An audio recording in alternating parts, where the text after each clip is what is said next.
Welcome to the Game of Life podcast, where we bring you inspiring softball stories, insightful tips from coaches and players, and explore how the game transcends its boundaries to become a metaphor for life. Whether you're a sports enthusiast, a casual fan, or someone just looking for inspiration, you're in for a treat. We'll unravel the tales that go beyond the scoreboard. Discover how perseverance and hard work on the field translates into resilience in your daily challenges.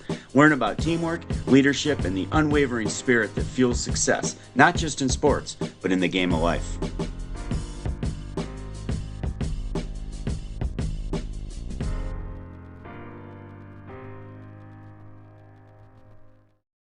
Well, hello, daughter. Hello, father. Oh, brother. I'm telling Oh, brother Bob. you. Yeah, this is going to get interesting. So, today's episode, it's one that I'm not going to say we ever master it. We try to do our best to contain it, and Mitigate it. Mitigate. yeah, we have a couple stories that we'll share that you're either find yourself heading down this path or that path, but we're going to talk about controlling emotions. And you know, I grew up a golfer, and I feel it's similar because you hit a golf shot and you get emotional, or people say their choice words, and you don't get to just go play defense and take it out on somebody. I hit the bad shot and I'm angry, and now I have to go walk to that shot. I think that there's nothing worse. Through Now the I'm older. weeds. Yeah. Yeah, well, now that I'm older, I just drive the golf cart there. But in softball, you could have a terrible at bat, and now you have to wait a half hour. I mean, to hit again. I guess you get to go out and play defense and try to make up for it, but you may not get a ball hit to you. So how do you control that? How do you contain it? How do you move on from that? How do you learn from that? Mhm. And I think golfers and softball players, we're gonna put them in the same bundle for whatever that's worth tonight. I think when you learn to control that, you have a little bit of a cheat code for life in general. What do you think? 100%. Yeah. This trait that no one's ever perfect at, I'm not perfect, my dad's not perfect, is one that, you definitely have to exercise when playing days are over. But I think the thing about controlling your emotions when you play a sport too, it's a really fine line, right? So if you're playing poorly and don't show any emotion, you don't care. But if you're playing poorly and you show too much emotion, you have a bad attitude, right? So it's how do you find that right balance, right? And I'm not saying fake emotion, but how do you find that balance of, all right, I'm going to be mad at myself for 30 seconds, but I'm not going to be so far gone that I can't bring myself back, right? I'm going to be frustrated, but I'm going to funnel that into either turning it positive or funnel that into, putting it back into the game somehow. And we both have a story we're going to bring up of how uh, we let the emotions get the best of us, and that's okay. Everybody's done that. But I've heard a lot. I know some different tools that I tell my players to use. What were some tools you've used or your team used when things didn't go well for you to get back under control and to move on? Yeah. So one is in college we used to say to each other, right? So you have think about a traffic light, right? So you have green, yellow, red, right? Green, when we think of our emotions is everything's going well. In softball, I'm 3 for 3. I'm having a great day on defense. In life, I just went through the drive-through. Somebody paid behind me. I'm having a great day. Just things like that, right? Yellow is, all right, I got to hit my first time, but then my second at bat, I struck out really bad. So, I'm a little bit frustrated, but I'm going to come back from it, right? And red is, I stink. I don't even know what I'm doing. Why do I play this sport anymore? I don't want to do this. That's red, right? So we would use that to each other as teammates, right? And it is really humbling when you strike out and you go in the dugout and one of your teammates comes up to you and says, "You're red right now and I need you to get back." That is humbling because a lot of times when you are so deep in your emotions that you're so angry, you think no one else notices. Everybody else notices, especially, right, when you're a talented player. Everyone's looking at you, right? When you do well, when you do bad. Talk about getting recruited, right? There's stories about every college coach could tell about you're a great player, but I don't like how you handle yourself when you struggle. that is a huge, huge red flag, right? So going back to learning how to control your emotions, that is something that could be make or break for you. And like anything, it's something that takes practice.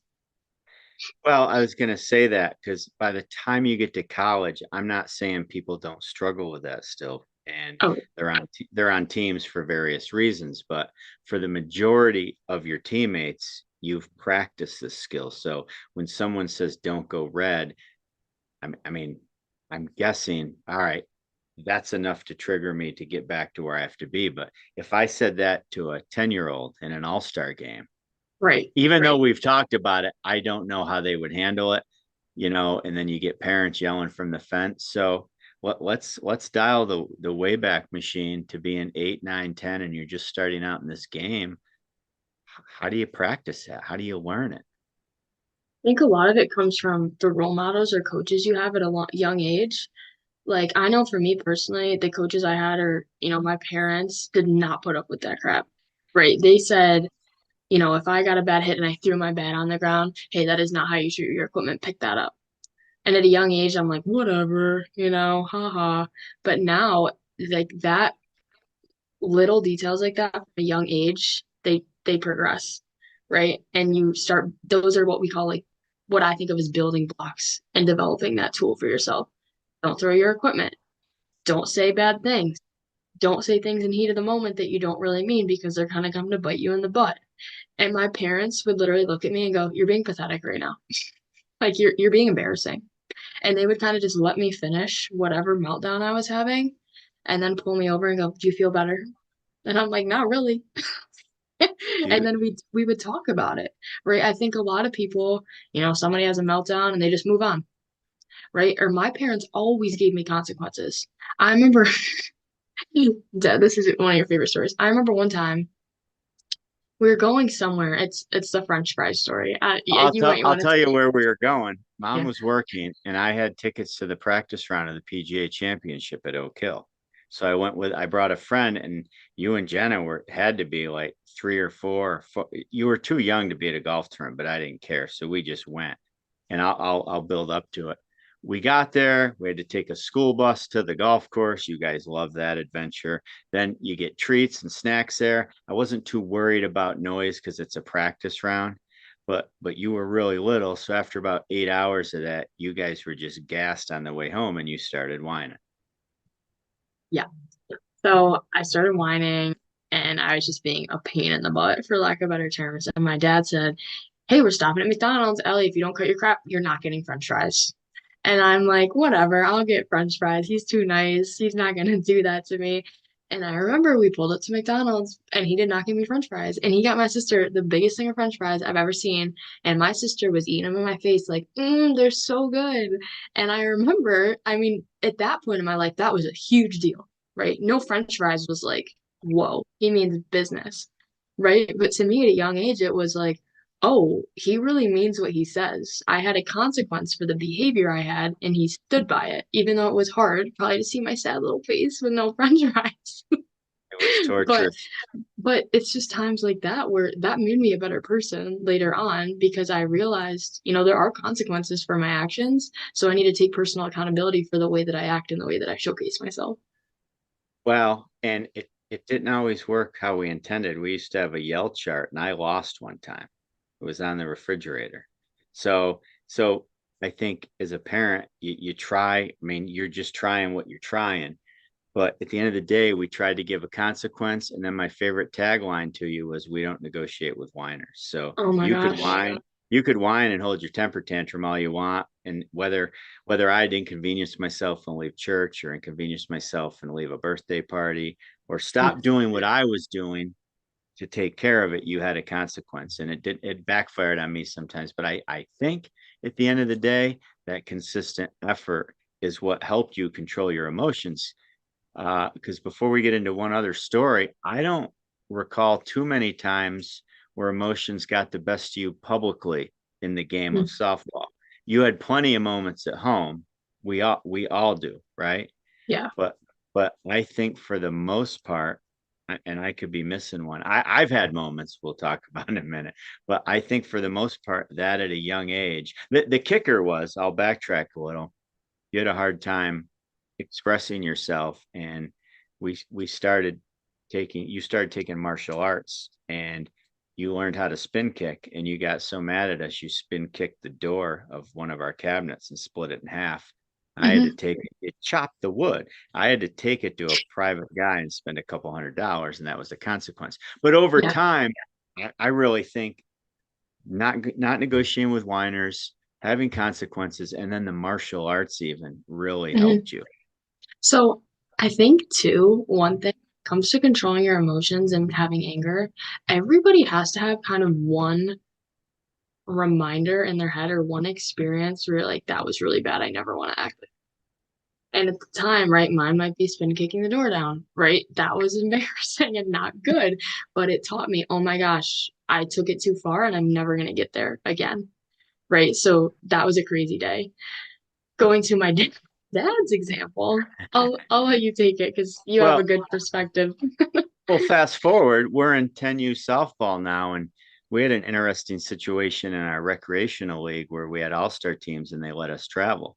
So all these stories from you have happened, and I think you've learned, and I think I'm the righteous father. We go down to Virginia and we play in a 10U all-star tournament. And, I felt like our young pitcher was getting pinched at the time, Mhm. and whatever. And then I felt a couple calls didn't go our way, and our third base coach is arguing with the umpire. So I run over there as the stoic head coach that's trained my own kids how to control their emotions. And next thing you know, I'm yelling at him, and he goes, "One more word out of you, and you're out of here." And then I said, "Which way should I start walking?" That because I had to be that way, and he kicked me out. And you guys are little, like, what do? We don't have a coach. And mom came in and said, "You go to third, you go here, you do this, don't worry about him." And next thing you know, I'm watching not only girls I'm supposed to role model, but my own two daughters. I'm under a tree in the shade I because I can't remember this so I can't vividly. leave the facility because we're in Virginia and I drove. Like, where do I go? So I'm just sitting under a tree, and some old guy's like, it gets the best of us, It happens sometimes. And that wasn't even the worst of it. What happened after that? What what Well, what did you get at the end of the game? I remember, when you're younger and they play in tournaments, they give out like a best player of the game award, whatever. I got the sportsmanship award for that game, which is just so ironic, and we still joke about it to this day. But I just remember I was so mad at you. I was like, "What are you doing?" I was like, "Shut your mouth right now." It was so, yeah, I mean, looking back, it's so funny. But and then we got in the car, and I don't necessarily remember this, but I know there's another part of the story too. Yeah, it was 8 hours. Well, until you fell asleep. You're supposed to be a role model. You're supposed to be our coach, and you're under a tree watching us play, and you can't even be part of the game. And you reflect, and I was mad, and I was never one to not take accountability for what I did. And that was probably the best thing that ever happened to me, because I feel if that didn't happen, it could have happened when you were on JVs or Hmm. travel or high Hmm. school. And to this day, I, I just at practice today, I go into every practice like, don't be the guy under the tree. Like, I tell myself that, don't be the You guy should under get a the shirt. tree. You should get a shirt. I'll have a tree with an X on it. No, but Uh, my point being, like everybody has a story like that because you are overall amazing at being stoic and you were such a good softball dad, for lack of a better term, like in so many ways. But everybody has a story like that. And if you don't, it probably just hasn't happened. So I think well, if you own it afterwards, yeah, it makes you a better person, and everybody knows that you can have a moment too. Now the goal is not to repeat those moments, right? yes, If you do yeah. if you do something bad, don't compound it with more bad stuff. And I've been good. Luckily our field in high school doesn't have a tree around it. So, Oh, good. Okay, so that can't. I but I mean, you might can't. You can't. That can't. Any bushes or? no, I might plant one, So we've been joking, and but at the end of the day, like, when you get mad, you like to think it's all about you and everything's unfair. and you strike out and it's the ump's fault, or you get one at bat and you don't do well, it's the coach's fault because you didn't play more of the game, or but there's just so many things. All you can do is control your reaction to something that happens to you. You can't sometimes control what happens to you. Yeah. So That's the secret. yeah, and we've talked about this a lot before. You can't always control what happens to you, but you can always control how you respond to it. Always. Right? So no matter what happens to you, like I don't know, I'm trying to think of a crazy example. Like I could go out to my car tomorrow and all the tires could be flat. All of them.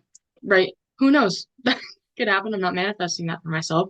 But if I walk out there, and that happens, I can let it ruin my whole day, or I can think logically, all right, let's take the right next step to make this better, right? Let's just focus on the next step, not 10 down the road.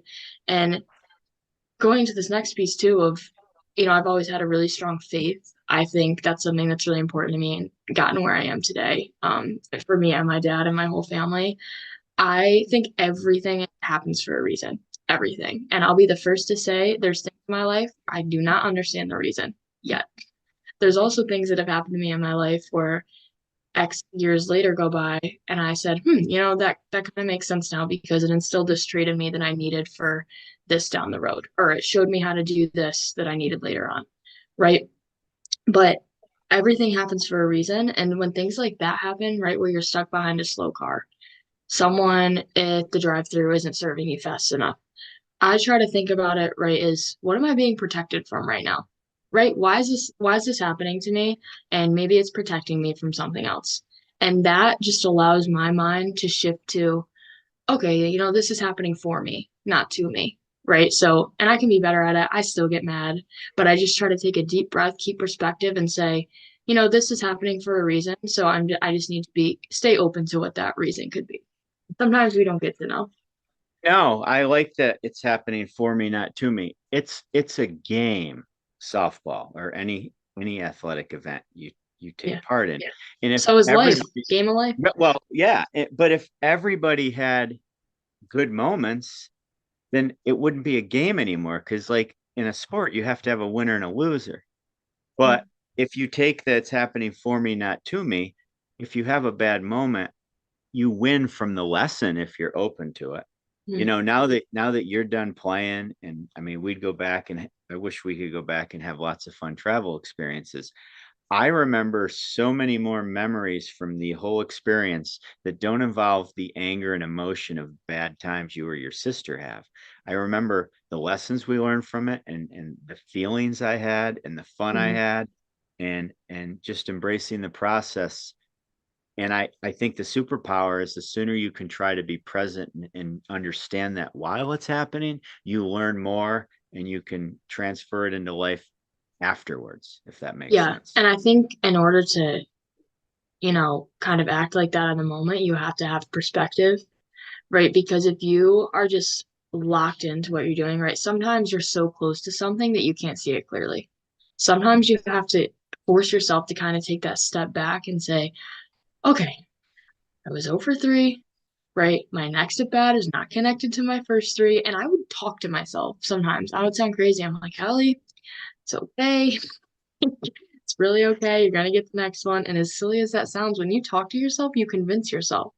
Like your thoughts come to fruition, right? So, and I remember one thing my dad always told me that just helped me have a better mindset is every time you get out, you're one out closer to ending your slump if you're not hitting well. So that's a change in perspective for me. All right, got out again, but it was a loud one, so I'm inching closer. All right, I'm gonna get it. I'm gonna get it. Not, oh my gosh, I got out again. Oh my gosh, I made another error.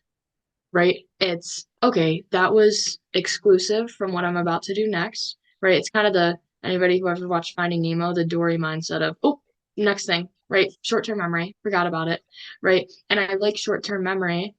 I want you to remember the feeling you had, or, if you went up to bat, oh, I rolled over that one. Take that learning moment into the next one, but don't take the emotion with you. Yeah, and if you're not a Finding Nemo fan, if you're a Ted Lasso fan, you can be a Yeah, goldfish, right? very true. But I worked hard with you and your sister, and I work hard with players today that if you strike out, then it's a game. So take that emotion and just be like, oh, she got me. Next time's gonna be Hmm. my time. And it may not be, but it's a game. You have to have a winner and a loser. And that pitcher is going through emotions and trying just as hard. Yeah. Well, you hope just as hard as you are. I've heard people, you grab some dirt or you try to flush the Hmm. thought or you just think next pitch. I don't care what you decide to do, but the more you stew in it, Hmm. and I'll go back to the golf analogy. The best thing I told myself when I hit a bad shot and I have to go walk to it, I try to say, ironically, oh, look at these nice trees, because it's not a softball field. Yeah. And you walk to it, and by the time you get there, I had to flush my Hmm. emotion before the next shot. But it's hard, but you have to find what works for you, but you have to do it or you're not going to win that much. Well, and it takes learning. You have to learn about yourself because I know some people, teammates I've had throughout my life, they play they play really good when they're angry. Like when they get pissed, they play great. I was Yeah. not like when I got pissed, I did not do well because I started overthinking. I let my emotions get the best of me. But some people, the more like fire they got in them, the better they played. So you have to know that about yourself and your teammates. And I think that's something that's really important too. I needed to reflect and get over it, take deep breaths, right? That was just what worked best for me. But some of my teammates are like, yo, I'm going after her right now. Like and I'm like, I'm gonna let her go because that was what was best for her. But again, when you start at an early age, that's what you have to figure. And there might be some trial and error or some hard lessons, like we said, that help you realize. I don't want to compound that bad moment or failure. I know I need to do this next time instead. Yeah, Whatever part of the spectrum you're on with that, but yeah, it's a life power because when you get older, I was in Dunkin' Donuts the other day. It was a Monday, so must be everybody needed coffee after the weekend. yeah, And the drive-through was wrapped around, so I said, I'm going to go in. And there were only four people in line, but 10 minutes later, three of the people left and it was just me. They just left before they got their order. And I said, oh my gosh, you guys are hopping today. I just took that approach because it's not about me, right? yeah, And they go, oh my God, three people called in. We're told we have to work with the drive through over the people in here. Like we're trying our best. We got call in orders and DoorDash. I said, will you take your time? When you get a chance, I need a medium coffee with cream and sugar. And what do you know? In midst of all they're doing, I kind of gave them my order, and 30 seconds later, it's right there. And I yeah, paid. I said, good luck because I can see you guys are working. And then I tipped them extra. And yeah, why would I be? They should be angry, not me. yeah. But so many, the three other people ahead of me made it about them. I can't Well, yeah. control it. And you were calm and you probably made their day better. Right? So like I hope so. when you flip your anger around, like you probably just made a lasting impact on those people in there because you're like, wow, he could have been really mad at us, but instead he said, I hope you guys have a great day. You're working really hard. And that's contagious. I like to think it is too. They're like, wow, Yeah. that was really cool that he did that. I'm gonna go, turn the page and do something for someone else. I like to think that, and I think it's really, really true. Think about it. You're late somewhere because of slow traffic. Not if you left 10 minutes earlier. Yeah. Yeah. You're mad the umpire rings you out on a 1-2 pitch. Well, maybe you should have swung at one of the other ones. Like I mean, it and there's not always an answer. Maybe you did swing at that. I have no idea. Maybe it was a bad call, but it just happens sometimes. So how do you react to it, learn from it, and move on? And that's what the best people do. Exactly. And I think too, when I was mad, one thing that always worked really well for me in athletics is if I had, a rough patch of games, I would go in the cage and just hit by myself. I would turn the music on. I would remind myself that this is a game and it's actually supposed to be fun because you can lose that a lot. It's really easy, right? When you're pouring your life into something and it's not giving you anything in return or it's seeming like it's not, right? I would go, I'd crank the music up, no one's in the cage with me. I'd hit by myself. I would try crazy stuff. I'd say, all right, what's not working? What's working? I'd record myself. I'd rewatch it back. I would overanalyze, right? But when I walked out of the cage that day, I felt confident that I fixed whatever it was that I needed to fix or that I got better and I had fun. So that when I walk out again, right, because the definition of insanity is doing the same thing and expecting a different result. If you don't go and try to fix something, what's going to change? Right? So it's about going in there. And those are the moments when I learn the most about myself. Because I would watch my video and be like, whoa, where did that come from? I've never done that in my swing before. Right? But that's super valuable, just going in there and learning, okay, I'm really mad right now, but when I walk out, I'm gonna feel empowered and I'm gonna feel positive. I'm gonna feel good with what I'm doing. And life can be hard on its easiest days, so you don't need to compound it by reacting. So it's called a reaction for a reason, like you're reacting instead of being more proactive with how you can control it. So Yeah, and yeah. I think that, sorry, one thing, Drew, I think the thing that goes for life is I feel like we've been talking a lot about anger, but that goes for any emotion. When you're in the heat of the moment, it's okay to kind of stay stoic and then reflect on it later. Right? Because one thing I know that's really annoying with people is they get super up and then they get super down. Right? And it's related to their success. Right? So it's really, they're really happy when they're doing well. They're really upset when they're not doing well. And as a teammate, if I'm a teammate of someone like that, it gets really frustrating, right? Because I'm like, you are a great player, but 50% of the time, you're acting like you're the only one on the field. That's really frustrating. Or in life, you are awesome. 90% of the, like, I look up to you, but you're down on yourself 50% of the time. So I just think that's something to think about too, from the sense of other people. How are you portraying yourself? Because whether we all know it or not, people look up to us, all of us. So you have to think of what image you want to portray for those people who are looking to you. And a lot of times they're looking at you more when you fail than when you succeed to see how you react.